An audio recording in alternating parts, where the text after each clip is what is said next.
So mga tol, bilib na bilib po ang batikang trainer na si Robert Garcia kay Manny Pacquiao. Hindi daw kasi niya akalain sa edad ni Manny Pacquiao na 46, nakasabay umano ito sa batang kampiyon na si Mario Barrios. 4 years nga daw ang lamang ng edad niya kay Manny Pacquiao, pero matigas pa din daw itong si Pacquiao. Samantala, nagbigay naman po ng prediction si Robert Garcia kung maglalaban umano itong si Manny Pacquiao at Rolly Romero. Sa tingin niya, tatalunin umano ni Manny Pacquiao si Romero. Mas malaki daw ang tsansa ni Manny Pacquiao na talunin itong si Romero kaysa kay Barrios. Hindi nga daw mahirap kalaban si Romero, bagamat may punching power daw ito. Hindi daw natatakot makipagsabayan si Romero at hindi natatakot na tamaan. Kaya sa tingin umano niya, malaki talaga ang tsansa ni Pacquiao na talunin si Romero. So ganyan na ganyan nga din mga tol si Barrios, hindi natatakot makipagbasagan na mukha sa ibang fighter. Pero noong si Pacquiao na yung nakalaban, ayaw na magpatama sa muka. So baka ganyan din ang mangyari dito kay Romero.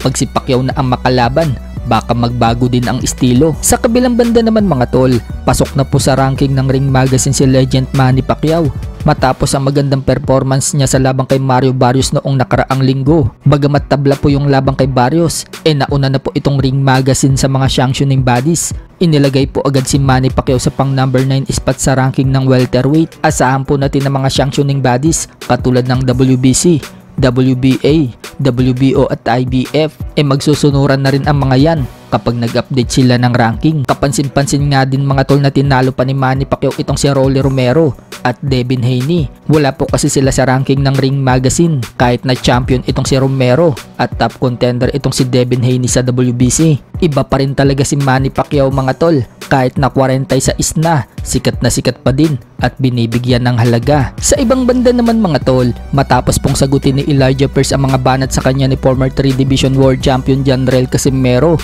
kung saan sinabi po ni Casimero na kung siya daw ang makakalaban ni Elijah Pearce, iiyak umano ito sa harap niya at may kalalagyan daw ito kapag kamao niya ang makatama. Pupulbusin din umano niya itong si Elijah Pearce. Sagot naman ni Elijah Pearce, patutulugin daw niya ang pandak na si Casimero kasama ang kapatid nitong si Jason. So may sagot nga po si Casimero sa pangmamaliit sa kanya ni Pearce. Sa isang post po ni Casimero ng dati niyang picture noong nag-uumpisa pa lang siya magboxing. Makikita sa picture mga tol na si Casimero lang ang pinakamaliit na boksingero. Wika nga po dyan ni Casimero, hindi daw akalain na yung pinakamaliit daw, yun pa daw ang naging angas ng Pinas. So parang ipinaparating lang ni Casimero dito kay Elijah Pearce na kahit maliit siya, malakas at naging 3 Division World Champion siya. Samantala, nag-comment naman po ang isang fan kay Elijah Pearce at sinabing ina-knockout lang daw siya ni Casimero. Nag-response naman po dyan si Elijah Pearce mga tol ng emoji na inaantok tapos may kamatis. So ibig sabihin siguro ni Elijah Pearce dyan mga tol,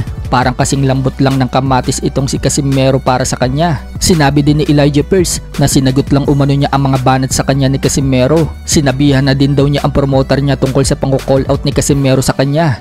Tingnan daw natin kung ano daw ang gagawin niya. Ipinahahatid din ni Elijah Pearce kay Casimero na hindi daw siya mabait na tao kapag binabantaan daw siya o hinahamon.